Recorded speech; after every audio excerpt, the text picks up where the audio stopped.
সংসদে আমরা দেখলাম যে শীর্ষ ২০ খেলাপি প্রতিষ্ঠানের তালিকা প্রকাশ করেছেন অর্থমন্ত্রী।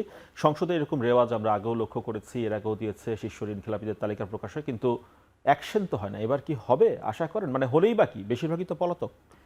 এসএলএমের ১১টি প্রতিষ্ঠান রয়েছে। আসলে ধরেন আমরা যেটা যদি আমরা ব্যাংক কোম্পানিজ অ্যাক্ট 1993 যেটা অ্যামেন্ডমেন্ট হলো 2023-তে, যেখানে উইলফুল ডিফল্টার ডিফাইন করা হলো, এবং এখানে যে স্পিডটা আমরা যেটা দেখি যে অ্যাটলিস্ট ধরেন প্রথমত আপনি তাদের নেম বলা এবং তাদেরকে ওই পাবলিসিটির মাধ্যমে সেইম লজ্জা দেওয়া, এরপরে হলো তাদেরকে পানিশমেন্টে। এসএলএমকে আর কি লজ্জা দিবে? তো না শুধু এসালাম না, এটা যে কেউ। কিন্তু আজকে আমাদের দেশে ধরেন আমরা দেখছি যে ওই অ্যাকাউন্টেবিলিটিটা সবাই জানে কে কী করছে, কিন্তু সেইটার কোনো ধরনের অ্যাকাউন্টেবিলিটিটা নাই।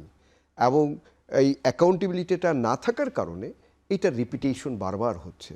যেমন এই যে 5টা ব্যাংক আপনি মার্জ করলেন, আপনি দেখলেন যে 5টা ব্যাংকেরই প্রায় নন পারফর্মিং লোন যে দাঁড়ায় 90%-এর উপরে।